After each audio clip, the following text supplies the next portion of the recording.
后来继续来看这个刑事局查到史上上大宗的用空运走私毒品的犯罪集团。这个嫌犯是大学拄啊毕业，为香港走私进口将近700公斤做毒品的原料。这个原料会当做500公斤的 K 他命，市价10亿。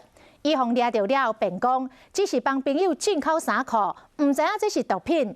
想要来这套一句唔知把声无带，这无可能达成伊的愿望，也是互犯院收押禁见。画面当中是检警正在搜查对接出海关的一架货车，无查无打紧，一查来才发现内底竟然拢是低毒品。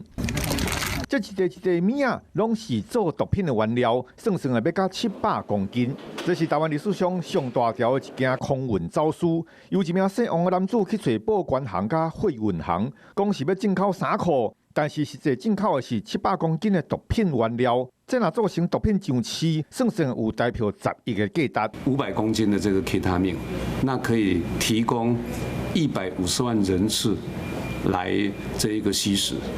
那若非及时查获的话，那将会对我们国人的这个健康的这个戕害啊，可见一斑。这名姓王的男子才21岁，打大学拄毕业，但是却有门路会当进口毒品，搁找报关行甲货运行来斗相共。警方怀疑这幕后有集团在操控，即摆也搁咧找找背后的中间人。